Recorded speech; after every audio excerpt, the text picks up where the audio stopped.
Good morning. CS paramedical में OT की class देख रहे थे। ओटी में हमारा क्या अभी गैसेस चल रही थी। गैसेस में हमने कुछ ऑक्सीजन की प्रॉपर्टीज देख ली थी, जिसमें से बचा हुआ था, बस क्या बचा हुआ था कि आखिर ऑक्सीजन देते टाइम पेशेंट को क्या क्या प्रिकॉशंस रखने चाहिए, हमको ये चीज़ मालूम होनी चाहिए।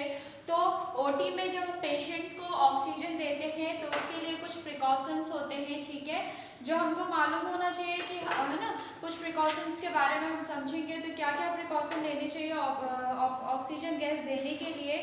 तो इसमें फर्स्ट क्या है प्रिकॉशन में कि जो नेजल ट्यूब द्वारा ऑक्सीजन देते समय रोगी को मुंह से श्वास ना लेने दें। जब भी आप मतलब पेशेंट को नाक के थ्रू ऑक्सीजन दे रहे हैं ना, नेजल में नेजल ट्यूब आती है, दोनों नाकों में जब हम नेजल ट्यूब लगा देते हैं ऑक्सीजन देने के लिए, तो आपको उसमें सावधानी क्या बरतनी है कि तब पेशेंट किससे सांस ना ले, मुंह से सांस ना ले, केवल किससे सांस ले, नाक से सांस ले, ठीक है।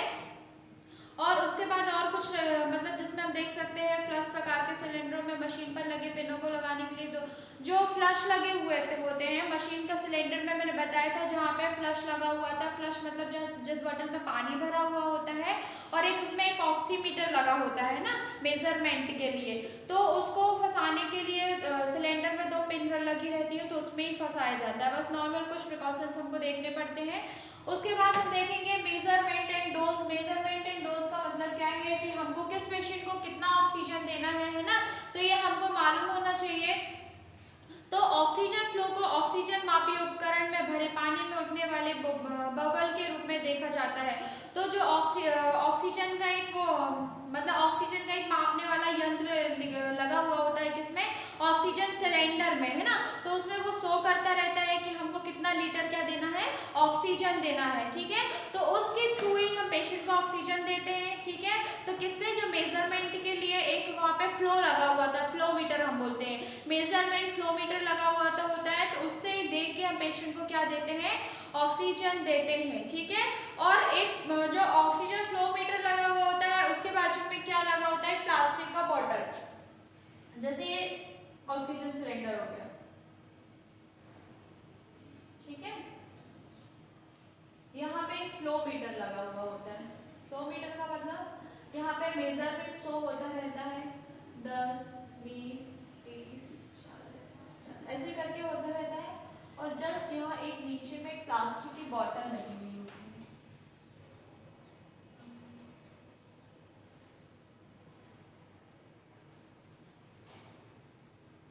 इस प्लास्टिक की बोतल पे यहाँ पे हम NS या डिस्टिल वाटर लगा देते हैं, ठीक है। तो जब ये कनेक्शन किससे, यहाँ पे ट्यूब का कनेक्शन होता है, ये ट्यूब किससे कनेक्टेड होती है, ये ऑक्सीजन मास्क से, ठीक है, मास्क से। तो जब हम पेशेंट को देते हैं, जैसे हमको 1 लीटर, हम 1 लीटर दे रहे हैं पर मिनट में, 2 लीटर दे रहे हैं पर मिनट में, तो इसमें भी एक मेजरमेंट दिया होता है, इसमें भी मेजरमेंट दिया होता है वाटर में। तो जैसे हम ऑक्सीजन चालू करते हैं तो यहाँ पे बबल्स उठने लगते हैं, ठीक है। तो इन बबल्स के अकॉर्डिंग भी ऑक्सीजन गैस दी जाती है, ठीक है। इन बबल्स के बनने की जो दर होती है ऑक्सीजन प्रवाह की प्रति मिनट दर को प्रदर्शित करती है। मतलब ये जो बबल्स उठ रहे हैं इसके अकॉर्डिंग हमको समझ में आ रहा है कि हम पेशेंट को प्रति मिनट कितनी ऑक्सीजन दे रहे हैं, ठीक है, समझ में आ गया। इसके बाद पहले ऑक्सीजन प्रवाह दर 1 लीटर प्रति मिनट रखते हैं, जैसे धीरे धीरे बढ़ाकर 2 से 3। पहले हम पेशेंट को जब ऑक्सीजन देते हैं, आप कोई पेशेंट आया है तो डायरेक्ट आप पेशेंट को 2 या 3 लीटर ऑक्सीजन पर मिनट नहीं दे सकते हो ना। उसके लिए भी क्या करना पड़ेगा, पहले कोई भी चीज़ मतलब कैसे, पहले क्या करोगे, पहले आप पर मिनट में 1 लीटर ऑक्सीजन दोगे, उसके बाद आप वॉच करोगे 2 से 3 मिनट तक, ठीक है। पेशेंट ठीक है, पेशेंट को ठीक फील कर रहा है ना, उसको कोई प्रॉब्लम तो नहीं हो रही है ना, ऑक्सीजन की वजह से भी कभी कभी प्रॉब्लम होने लगती है। आप देख रहे हो पेशेंट ठीक है तो फिर आप 2 कर दोगे, ठीक है। अगर उसको 2 लीटर की जरूरत है तो आप 2 कर दोगे, ठीक है। अगर उसको 3 की जरूरत है तो 2 करने के बाद 2-3 मिनट रोकोगे, फिर 3 कर दोगे, फिर कंटिन्यू 3 प्रति मिनट जाने दोगे, समझ में आ गया। अब ऑक्सीजन की मात्रा का निर्धारण किसके ऊपर होता है कि पेशेंट के ऊपर डिपेंड करता है कि हम पेशेंट को कैसा ऑक्सीजन देना है। क्या पेशेंट बिल्कुल भी सांस नहीं ले पा रहा है, हमको उसके अकॉर्डिंग उतनी ऑक्सीजन देनी पड़ेगी। क्या पेशेंट नॉर्मल है, थोड़ी सी प्रॉब्लम है उसको, तो हम उसको प्रति मिनट मतलब पर 1 लीटर भी दे सकते हैं पर मिनट में, है ना। तो अकॉर्डिंग टू पेशेंट हमको क्या देना है, ऑक्सीजन देना है। क्या अगर पेशेंट की कंडीशन कैसी है, पेशेंट की कंडीशन के अकॉर्डिंग हमको ऑक्सीजन देना है, ठीक है। उसके बाद side effect of oxygen, oxygen देने के भी कुछ साइड इफेक्ट होते हैं। तो क्या क्या साइड इफेक्ट होते हैं, पहला तो उच्च दाब। उच्च दाब मतलब क्या कहलाता है, दाब मतलब क्या कहलाता है, प्रेशर, ठीक है। तो जो हाई प्रेशर पर ऑक्सीजन फेफड़ों में क्या करता है, इरिटेशन कर देता है। हम एकदम से अगर पेशेंट को 3 लीटर 4 लीटर पर मिनट में ऑक्सीजन दे रहे हैं ना, तो उसको क्या होगा, लंग्स में, है ना, लंग्स में क्या होगा, इरिटेशन होने लगेगा, जिससे क्या होगा, इससे क्या होता है, ज्यादा ऑक्सीजन देने से जब लंग्स में इरिटेशन पैदा हो जाता है तो एक फाइब्रोसिस नामक रोग हो जाता है पेशेंट को, ठीक है। कौन सा रोग हो जाता है, फाइब्रोसिस नामक रोग। इसीलिए पेशेंट को आपने पहले भी देखा कि पेशेंट को पहले हम कम ऑक्सीजन देंगे, उसके बाद हम उसका लेवल बढ़ाएंगे, ठीक है। एकदम से पेशेंट को ज्यादा ऑक्सीजन नहीं देंगे। अगर बाय चांस हमने ज्यादा पेशेंट ऑक्सीजन दे दी, ठीक है, तो पेशेंट को कौन सा रोग हो जाएगा, फाइब्रोसिस, ठीक है। अधिक समय तक हाई प्रेशर पर ऑक्सीजन देने में ऑक्सीजन की मात्रा आवश्यकता से अधिक होने पर इसमें बहुत गंदे रिजल्ट मिलता है। हमने पेशेंट को एकदम हाई प्रेशर पे हमने क्या दे दिया, ऑक्सीजन दे दिया, वो भी जरूरत से ज्यादा दे दिया, तो पेशेंट को तो प्रॉब्लम होगी। जरूरत से ज्यादा कोई भी चीज नुकसान करती ही करती है। हम जरूरत से ज्यादा खाना कर देंगे, दूसरे दिन से हमको लूज मोशन होने लगेगा, है ना। सेम वैसे ही होता है किसमें, ऑक्सीजन में भी। हमने जरूरत से ज्यादा पेशेंट को ऑक्सीजन दे दी, पेशेंट को कल से पेशेंट को कोई ना कोई नई प्रॉब्लम तैयार हो जाएगी, ठीक है। उसके बाद जो वायुमंडलीय दाब होता है, जो एटमॉस्फेरिक प्रेशर होता है पर ऑक्सीजन देने में क्या होता है, उबकाई होती है, ड्रॉसीनेस होती है, ठीक है। और इसमें क्या होता है, एक ग्रांडमल होता है, सॉरी उबकाई आने लगती है। हमने पेशेंट को क्या होगा कि वायुमंडलीय दाब मतलब कितना है, कितना नॉर्मली वायुमंडलीय दाब कितना होता है, 1, है ना, 1 एटमॉस्फेरिक प्रेशर होता है। तो हम 1 एटमॉस्फेरिक प्रेशर में अगर हम पेशेंट को ऑक्सीजन देना है तो पेशेंट को क्या लगने लगती है, उबकाई। उबकाई मतलब क्या होता है, वॉमिटिंग टाइप का उसको लगने लगता है, ठीक है। फिर समय से पूर्व जन्मे, समय से पूर्व मतलब जैसे कोई बेबी है, उसका मेच्योरिटी मतलब 9th मंथ या 9 आधा हो जाता है, तो वो पूरा मेच्योर होकर जन्म लेता है ना। जन्म से पहले मतलब अगर वो 9वें महीने के पहले जन्म ले लेता है तो क्या होता है, जब पेशेंट जो बच्चा होता है वो प्रीमेच्योर जो शिशु होता है, ठीक है, उसमें ऑक्सीजन का हाई जो सांद्रण होता है पश्च लेटरल तंतुता हो सकती है। एक लेटरल तंतुता मतलब रेट्रोलेंटलर फाइब्रोसिस हो सकता है। एक रोग का नाम होता है जिसको हम बोलते हैं रेट्रोलेंटलर फाइब्रोसिस। ये किसमें होता है, ये किसमें होता है, शिशु में, जो मतलब समय से पहले जो जन्म ले लेते हैं, ठीक है, उनमें अगर हम ऑक्सीजन देते हैं, देखो उसने समय से पहले जन्म ले लिया मतलब वो कैसा है, प्रीमेच्योर है। प्रीमेच्योर तो मतलब उसको हमको कुछ दिन अपने पास ऑब्जर्वेशन में रखना पड़ेगा ना, हॉस्पिटल में उसको रखना पड़ेगा। तो अगर उसमें ऑक्सीजन की मात्रा ज्यादा दे दी, क्योंकि वो प्रीमेच्योर है तो हमको उसको ऑक्सीजन देना पड़ेगा। अगर वो प्रीमेच्योर है, अगर हमने उसको जरूरत से ज्यादा ऑक्सीजन दे दिया तो उसको कौन सा रोग हो जाता है, रेट्रोलेंटल फाइब्रोसिस, ठीक है, समझ में आ गया। फिर उसके बाद हम देखेंगे कौन सी गैस, हमने ऑक्सीजन गैस देख ली थी, अब हम देखेंगे nitrous oxide gas. Nitrous oxide gas के बारे में आपने सुना होगा, पहले कभी सुना है नाइट्रस ऑक्साइड गैस N2O क्या काम करती है, केमिस्ट्री में सुना है, काम क्या करती है, मुझे लगता है ज्यादातर लोग जानते हैं। इसको हंसने वाली गैस भी बोलते हैं ना, N2O छोड़ दो तो अभी लोग सारे लोग हंसने लगेंगे ना, तो इसको हंसने वाली गैस भी कही जाती है। तो इस गैस की कुछ मात्रा मनुष्य की किसमें पाई जाती है, लार में पाई जाती है ना। N2O हमारी कहाँ पाई जाती है, लार में या सलाइवा में पाई जाती है, ठीक है। इस गैस के प्रभाव से व्यक्ति का होता है, हंसने लगता है, ठीक है, हमारे लार में पाई जाती है तभी हम थोड़ी सी बात में हंस देते हैं ना। तो इसके प्रभाव से क्या होता है, इंसान हंसने लगता है या व्यक्ति हंसने लगता है, ठीक है। इसलिए इस गैस को सावधानी पूर्वक देना पड़ता है, ठीक है। अब नाइट्रस ऑक्साइड का फॉर्मूला क्या है, N2O, क्या है, N2O। इस गैस की कुछ मात्रा कहाँ पाई जाती है, मैंने बताया कहाँ पाया जाता है, इस गैस की कुछ मात्रा कहाँ पाई जाती है, लार में, सलाइवा में पाई जाती है, ठीक है। केमिकल फॉर्मूला मालूम हो गया ना इसका क्या है, इसके एक अणु, अब तुमको क्या समझ में आ रहा है, ये तो एक अणु है, ठीक है, एक अणु में कितने परमाणु है, इसमें एक अणु में कितने परमाणु, ये तो पूरा एक अणु हो गया।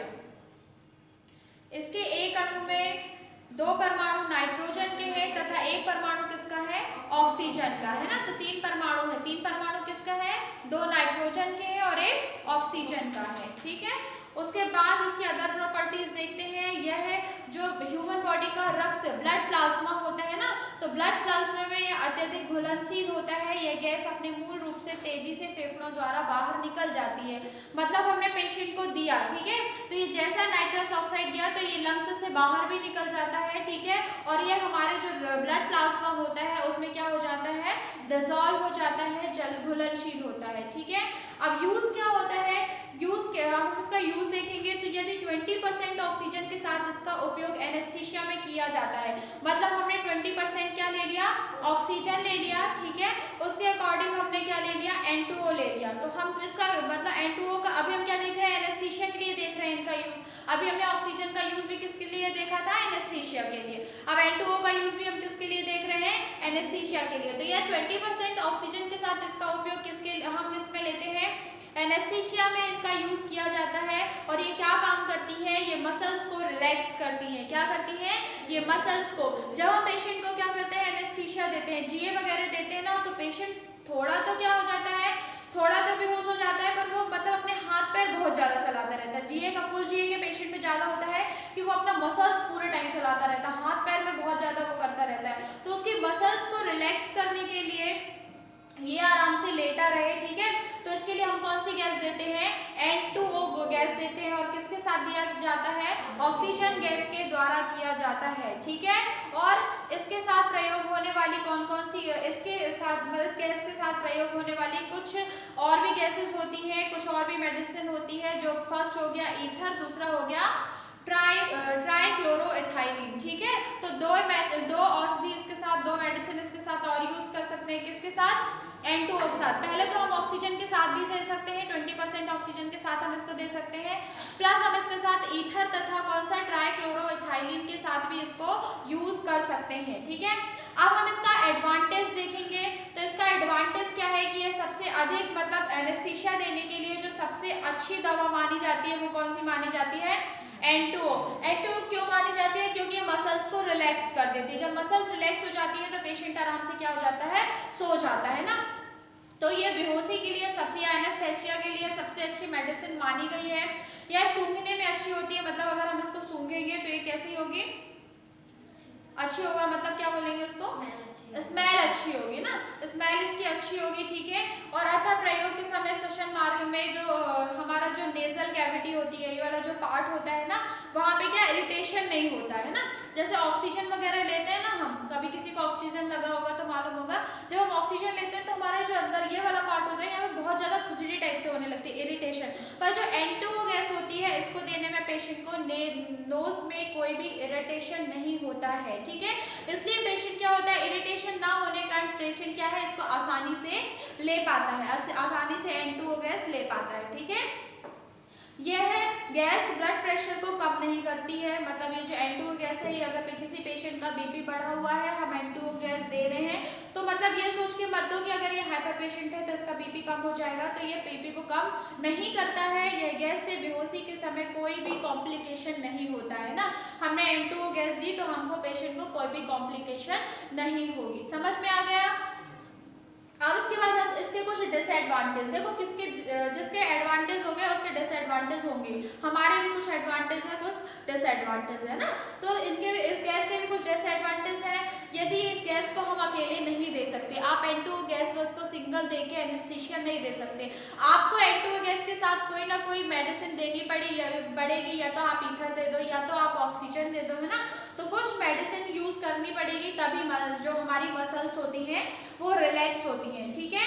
अब इसके बाद जो बेहोशी होती है, बेहोशी के समय ब्लड प्रेशर एवं हार्ट रेट बढ़ सकती है। हमने N2O गैस दी, उस टाइम पे N2O गैस जैसे ही हम दे रहे हैं पेशेंट को, स्टार्टिंग में जब उसके शरीर में जा रही है तो अचानक से उसका बीपी भी बढ़ सकता है और उसकी पल्स रेट भी बढ़ सकती है, ठीक है। अब इस गैस से एनेस्थेटिक रिस्पॉन्स नार्कोटिक एवं अल्कोहल सेवन करने वालों में कम होता है। जो पेशेंट ओटी में, जैसे कोई पेशेंट आया है, ठीक है, उसको एनेस्थीसिया एनेस्थीसिया देना है ऑपरेशन के लिए, वो पहले से क्या ले रहा है, पहले से क्या ले रहा है, अल्कोहल ले रहा है। नारकोटिक ड्रग्स मतलब नारकोटिक ओटी में भी यूज किए जाते हैं, फेंटानिल वगैरह। वो अगर कोई भी नशा वाली चीज ले रहा है ना तो उसमें N2O गैस बहुत जल्दी काम नहीं करती, और काम करे ये भी कोई मतलब वो नहीं है कि नहीं N2O गैस करेगी ही करेगी काम। जो लोग मतलब नशा कर रहे हैं पहले से, ठीक है, तो उनको बहुत ज्यादा प्रॉब्लम होती है एनेस्थीसिया में, किसी भी एनेस्थीसिया में। जैसे अभी तुम कोई गुटखा खा रहे हो या कोई भी मतलब कुछ भी कर रहे हो, कोई भी नशीला पदार्थ तुम यूज कर रहे हो, ले रहे हो, उसके बाद बाय चांस कभी तुमको हॉस्पिटल में जाना पड़ा, तुमको एनेस्थीसिया की जरूरत पड़ी, तो एनेस्थीसिया में बहुत ज्यादा प्रॉब्लम आती है किसको, जो पहले से नशा करते हैं ना। तो इन सब लोगों में ये जो N2O गैस है वो बहुत धीरे काम करती है, और काम करे भी ना करे इसका कोई मतलब वो नहीं रहता। एक फेफड़ा मतलब जिस कई लोगों में सिंगल लंग भी होता है, सिंगल लंग्स भी होता है, एक लंग्स भी होता है, एक फेफड़ा, ठीक है। कई लोगों में सिंगल फेफड़ा भी होता है। कभी तो किसी का खराब हो जाने के बाद वो हो जाता है, अलग करा दिया जाता है, तो वो एक लंग्स में जी लेता है। कभी कभी वो पैदा ही होता है एक लंग्स से, है ना। तो जो एक लंग्स वाले पेशेंट होते हैं उनको ये नहीं देना चाहिए। कौन सी गैस, N2O गैस, ठीक है। और इसके बाद बस ठीक है, यही है। फिर इसके बाद हम देखते हैं क्या, एथाइलिन गैस। कौन सी gas, ethylene gas. Ethylene gas का जो फॉर्मूला है वो क्या है, C2H4, ठीक है। ये जो गैस होती है, इस गैस में होने वाली मतलब इसमें हानियां बहुत सारी हैं, मतलब इस गैस के डिसएडवांटेज बहुत सारे हैं, ठीक है। इसीलिए इसको आजकल एनेस्थीसिया के लिए यूज नहीं किया जाता है। गैस है इसलिए हम लोगों ने पढ़ ली, पहले कभी एनेस्थीसिया के लिए यूज की मतलब करते रहे होंगे इसको, पर इसके बहुत सारे साइड इफेक्ट हैं, बहुत सारे डिसएडवांटेज हैं, इसीलिए इस गैस को अब यूज नहीं किया जाता है, ठीक है। और जो इसका मतलब जो इसकी स्मेल भी होती है वो बहुत ज़्यादा गंदी होती है, बहुत ज़्यादा तीखी होती है, जिसको हम बोलते हैं। पेशेंट को हम नहीं दे सकते ऐसी गैसेस, है ना। और इस गैस से उत्पन्न होने वाला, इस गैस से जो एनेस्थीसिया होता है वो क्या होता है, हमने पेशेंट को एनेस्थीसिया दिया कौन सी गैस से, एथाइलिन ऑक्साइड से हमने पेशेंट को एनेस्थीसिया दिया, तो अधिकतर पेशेंट में ये देखा गया, 100 में से 80% पेशेंट में ये देखा गया कि इस गैस से एनेस्थीसिया देने के बाद सारे पेशेंट को वॉमिटिंग होता था, ठीक है। वॉमिटिंग होता था, जी मचलाता था, ये सारी चीजें देखी गई, ठीक है। और यह कैसी गैस है, यह एक विस्फोटक गैस होती है, ठीक है। तो हमने एथाइलिन ऑक्साइड को जब यूज ही नहीं किया जाता तो इसके बारे में ज्यादा नहीं देखना, पर है बुक में, तो हम थोड़ा सा देख लिए। ये कैसी गैस होती है, बहुत ही ज़्यादा तीखी गैस होती है, और आजकल इसमें डिसएडवांटेज ज़्यादा होने की वजह से इसे ऑपरेशन थिएटर में यूज़ नहीं किया जाता है, पेशेंट को नहीं दिया जाता है। इसका साइड इफेक्ट क्या है कि पेशेंट को एनेस्थीसिया देने के बाद जब उसका एनेस्थीसिया खत्म होता है तो क्या होने लगता है, पेशेंट को वॉमिटिंग होने लगती है ना। उसके बाद कौन सी गैस देखेंगे हम, साइक्लोप्रोपेन। कौन सी गैस, साइक्लोप्रोपेन C3H6, ठीक है। इस गैस का हम यूज देखेंगे तो इस गैस द्वारा भी एनेस्थीसिया उन पेशेंट में लाभकारी होता है जिनके लंग्स के जो फंक्शन होते हैं या कार्डियक रिजर्व होता है वो काफी कम होता है। मतलब उसी पेशेंट में ये काम करेगी जिसके लंग्स में कोई प्रॉब्लम ना हो, ठीक है, उसको कार्डियक कोई प्रॉब्लम ना हो, ठीक है, उसको बीपी का प्रॉब्लम ना हो, ठीक है, उसका पल्स रेट ना बढ़ रहा हो, ये सारी प्रॉब्लम जिसमें नहीं है उसमें ही ये गैस यूज की जाती है, ठीक है। अब इस गैस का एनेस्थीसिया में यूज इसकी अत्यधिक हानियों के कारण इसके भी बहुत सारे डिसएडवांटेज है, ठीक है। तो इसके भी बहुत सारे डिसएडवांटेज होने की वजह से इस गैस को भी ऑपरेशन थिएटर में एनेस्थीसिया के लिए यूज नहीं किया जाता है, ठीक है। तो ये दोनों गैसों का अब एनेस्थीसिया में यूज नहीं होता। आप किसी हॉस्पिटल में जाओगे तो आपको वहाँ पे दो ही गैस मिलती है ऑपरेशन थिएटर के अंदर, एक तो ऑक्सीजन गैस, दूसरी नाइट्रस ऑक्साइड गैस। इन्हीं गैस का यूज किया जाता है और ईथर का यूज किया जाता है, ठीक है। इसके बाद हम देखेंगे इसके डिसएडवांटेज। तो यह गैस बहुत ही ज़्यादा खर्चीली होती है, एक्सपेंसिव होती है, ठीक है। सेकेंड इसमें देखेंगे इसके कारण क्या होता है, कार्डियक प्रॉब्लम होने लगती है, और क्या होता है इसमें जो हमारा ब्लड प्रेशर है वो क्या होता है पेशेंट का कम होने लगता है ना। तो इसमें दो प्रॉब्लम क्या क्रिएट हो जाती है, एक तो पेशेंट को कार्डियक प्रॉब्लम होने लगती है हार्ट में, दूसरा क्या होता है इसकी जो ब्लड प्रेशर है वो कम होने लगता है, ठीक है। इसके बाद जो हमारे लंग्स होते हैं, पेशेंट के लंग्स होते हैं उसमें ऐंठन स्टार्ट हो जाती है, ठीक है। तो यही सब चीज़ें हैं। इसको यूज़ करने के लिए, इस गैस को यूज़ करने के लिए कुछ स्पेशल इक्विपमेंट्स की ज़रूरत होती है। इन सब चीज़ों को देखते हुए ना तो एथिलीन ऑक्साइड को और साइक्लोप्रोपेन गैस को ओटी में अब यूज़ नहीं किया जाता। ठीक है, तो कौन कौन सी गैस यूज़ की जाती है? ऑक्सीजन गैस, N2O गैस, ये दोनों गैसें यूज़ की जाती है। अब इनका आप किसी भी हॉस्पिटल में चले जाओगे, ये दोनों गैसेस का यूज़ नहीं किया जाता है। ठीक है, तो हमने गैसेस देख लिए हैं। गैसेस के बाद हम अब जो इनहेलेशन मतलब नाक के थ्रू जो मेडिसिन दिए जाते हैं एनेस्थीसिया के लिए, वो देखेंगे। ठीक है, तो अभी हमारी क्लास आज गैस की यही खत्म होती है। नेक्स्ट पार्ट में हम नेक्स्ट देखेंगे, मतलब नेक्स्ट में हम क्या देखेंगे? इनहेलेशन मेडिसिन देखेंगे। ठीक है, थैंक यू।